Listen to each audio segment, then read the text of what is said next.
पनि म तपाईहरु समक्ष एउटा छोटो भिडियो लिएर आएको छु। तपाईहरु देख्दै हुनुहुन्छ मलाई म यसरी माथि उडिरहेको छु। आजको दिन साँच्चै नै रमाइलो हुनेछ। यस्तो बाक्लो जङ्गल हरियाली जङ्गल छ। आज आकाश पुरा रमाइलो छ। माथि आकाश छुने पहाडहरू छन्। प्राकृतिक सौन्दर्य अवलोकन गर्नलाई तपाईँ पनि आउन सक्नुहुन्छ। माथिबाट यसरी काठमाडौँ भ्याली देख्न सक्नुहुन्छ। बाटो हामी माथि जाँदैछ र हामी तलबाट त्यो काठमाडौँ सहर पुरै देखिन्छ।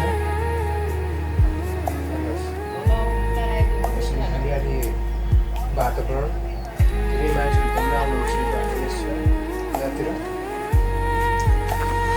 साँच्चै यो रमाइलो मन लागेको शान्त हुने ठाउँ छ। तपाईँ पनि आउन सक्नुहुन्छ।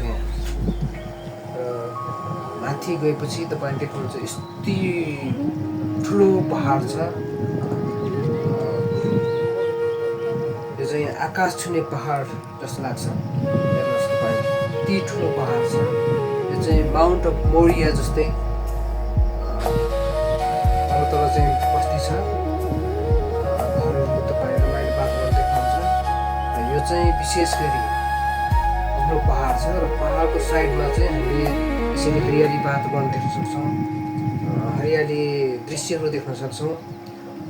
हावा चलिरहेको छ अनि रुख बिरुवाहरू होइन हरिरहेको मनलाई शान्त रमाइलो वातावरणमा तपाईँहरू पनि आउन सक्नुहुन्छ। यहाँ एकदमै तपाईँको त्यो सहरीकरणबाट बाहिर रमाउन सक्नुहुन्छ।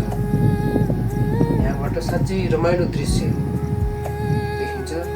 तल माथि उकाली उराली तपाईँहरू मनपर्छ भने तपाईँले यसरी आएर रमाउन सक्नुहुन्छ, एक्सपिरियन्स गर्न सक्नुहुन्छ। यहाँ माथि डाँडामा एउटा रुख छ, हरियाली छ यस्तो डाँडामा। अनि हेर्नुहोस् आज आकाश खुल्ला छ। यता माथि खुल्ला चौर जस्तो डाँडा छ। अनि त्यसपछि त्यो डाँडाबाट तपाईँले एकदमै अग्लो पहाड होइन हरियो पहाड देख्नुहुन्छ।